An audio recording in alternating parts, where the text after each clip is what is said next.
Ladies and gentlemen, we have rain in Pasco County. Okay, I know it's not that significant, but I just want to say this puddles are good here.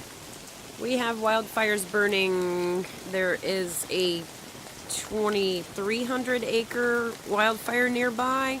Hopefully they're getting some of this nice beautiful rain. Those are actually puddles in our yard. I know, right? Ah, beautiful rain. Come on. Hear the thunder and lightning?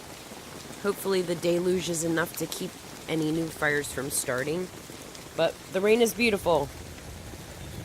And we are grateful.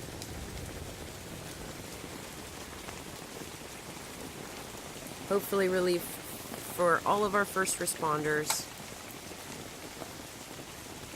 Over under the truck, there's puddles. Yay, puddles everywhere.